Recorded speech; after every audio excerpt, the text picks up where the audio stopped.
बिस्मिल्लाहिर्रहमानिर्रहीम, अस्सलाम वालेकुम। आप देख रहे हैं मंसूर इमिग्रेशन कंसल्टेंट्स का ऑफिशियल यूट्यूब चैनल और मेरा नाम है मोहम्मद मंसूर खान। आज की वीडियो में मैं आपसे डिस्कस करने जा रहा हूँ ऑस्ट्रेलिया का नेशनल इनोवेशन वीज़ा सब क्लास 858, जिसके बारे में बहुत सारे क्लाइंट्स हमसे डेली बेसिस पे क्वेरीज अभी आ रही है। तो मैंने कहा वाई नॉट कि मैं आपके लिए एक वीडियो बनाऊँ।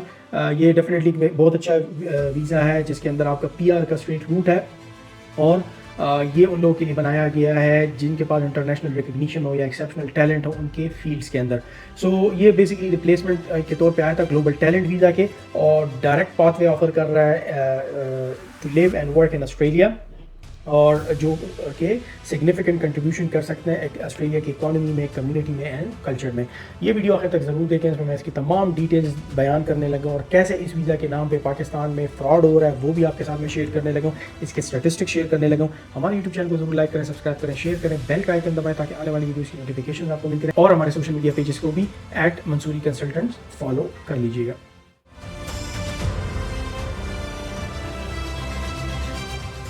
Hi everyone, so national innovation visa जो ऑस्ट्रेलिया का सब क्लास 858, आज की ये वीडियो है इसके बारे में तमाम डिटेल्स मैं आपसे शेयर करने लगा हूँ। ऑन दी वीज़ा जो कि ग्लोबल टैलेंट वीज़ा के रिप्लेसमेंट के तौर पे आया था, और world best and brightest visa option है इस टाइम के ऊपर, क्योंकि ऑस्ट्रेलिया आपको इनविटेशन दे रहा है। So it's a permanent visa, और जिसके तहत आप जो है लिव यानी रह सकते हैं, काम कर सकते हैं ऑस्ट्रेलिया के अंदर, इंडेफिनेटली स्टडी कर सकते हैं without any restriction, enrol in any public health care scheme यानी मेडिकेयर वगैरह के अंदर जो उनका है उसमें आप एनरोल हो सकते हैं। स्पॉन्सर एलिजिबल फैमिली मेम्बर्स को कर सकते हैं, जो फैमिली आपके मेम्बर्स होंगे।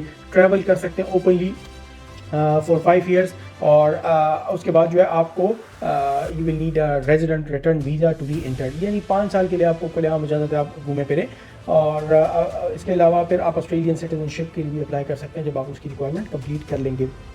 So unlike the point tested visas जिसके पॉइंट स्कोरिंग होती है, जो नेशनल इनोवेशन वीज़ा ये सोली फोकस करता है एक्सेप्शनल टैलेंट के ऊपर and potential benefit to Australia के वो क्या होंगे इस बंदे से, और ये क्या कंट्रीब्यूट करता है ऑस्ट्रेलिया के इकोनॉमी में, कम्युनिटी में एंड कल्चर के अंदर। अब इसके बारे में आते हैं यहाँ पे, जिसमें फ्रॉड कहाँ पे हो रहा है, मेन रिक्वायरमेंट्स समझनी बड़ी ज़रूरी है।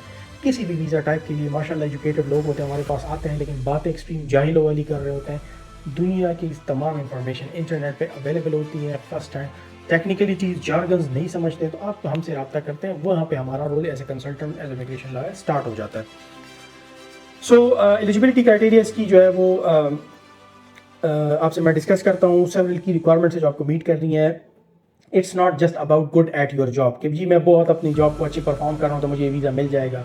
No, you will not get it. ठीक है, सो इंटरनेशनल रिकग्नाइज्ड अचीवमेंट, दुनिया में आपकी रिकग्निशन हो कि इस बंदे ने कोई अच्छा काम किया है। ठीक है, so you must have a proven international recognition record of exceptional and outstanding achievement in a profession, sports, arts और academic research. Exceptional and outstanding achievement, ये क्या चीज़ है कि दुनिया माने कि भाई ये बंदा जो है ये तो बहुत महान है, इसने तो भाई कमाल कर दिया।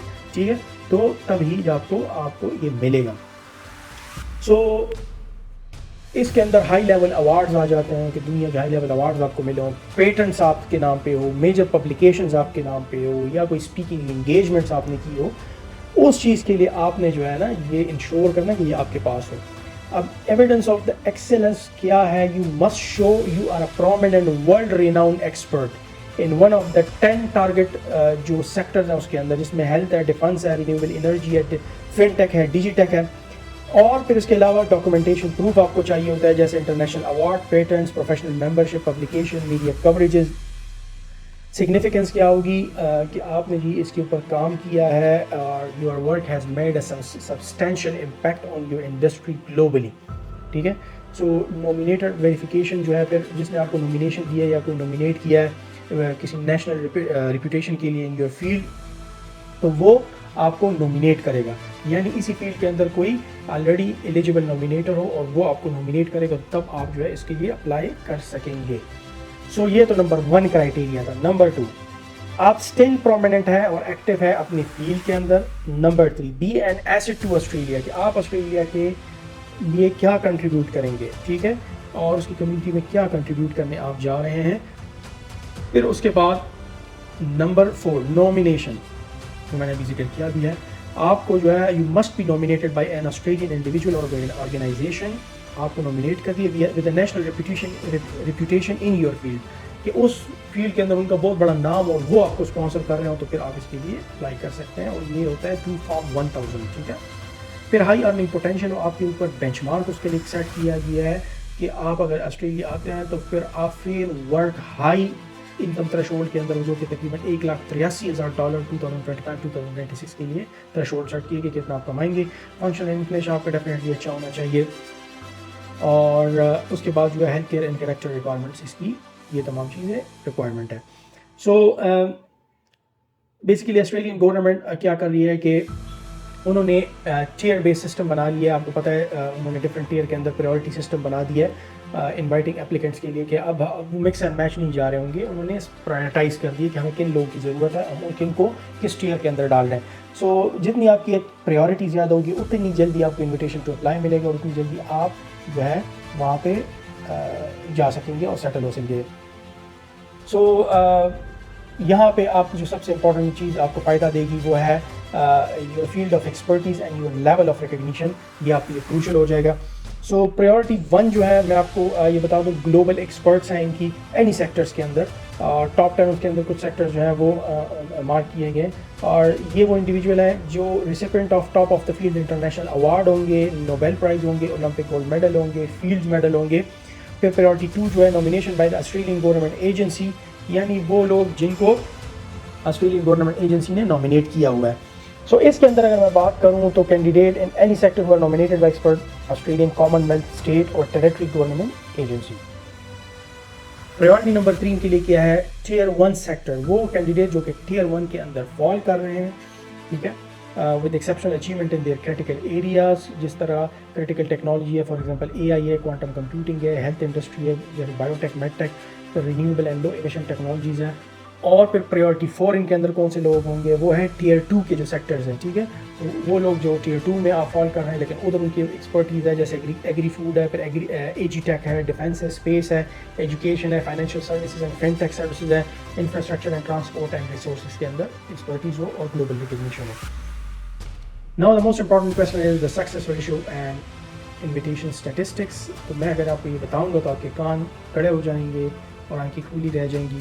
जो फ्रॉडियों ने बाज़ार गर्म किया हुआ है, हर एक को ऑफ़र किए जा रहे हैं बगैर उनके पास प्रोफाइल समझे हुए। ये जो वीज़ा है ये बहुत कम लोगों के लिए डिज़ाइन हुआ है। एज ऑफ अक्टूबर 2025 अगर मैं आपको फिगर्स बताऊं तो टोटल जो एक्सप्रेशन ऑफ इंटरेस्ट सबमिट हुए थे वो 9,000 हुए थे, 9,000। इन्विटेशन जिनके अंदर इशू हुए हैं वो 304 हुए हैं, और जो वीज़ा ग्रांट हुआ है अभी तक that is 85, just 1% success rate है इसका, ठीक है। और जो इन्विटेशन है उसमें थोड़ा सा पॉजिटिव ट्रेंड है, 2.1 है, और अभी 6.6 जो है थर्ड क्वार्टर ऑफ 2025 पे पहुंच गया था। सो इन्विटेशन भी आपको आ जाएगा, लेकिन वीज़ा ग्रांट होना है इस ऑलमोस्ट 1.2% सक्सेस रेशो, ठीक है। सो इसके एप्लीकेशन का तरीक़ेकार जो है वो इजी है। वो आपने एक एक्सप्रेशन ऑफ इंटरेस्ट जमा करना है डिपार्टमेंट ऑफ होम अफेयर के ऑनलाइन पोर्टल के ऊपर। जब आपको ये पे receive an invitation to apply आपको रिसीव हो जाएगा तो उसके बाद आप प्रायोरिटी ग्रुप्स के मुताबिक एक फॉर्मल इन्विटेशन आपको आएगा और उसके अंदर एक यूनिक कोड होगा जिसके ऊपर फिर आप अप्लाई कर सकते हैं वीज़ा एप्लीकेशन।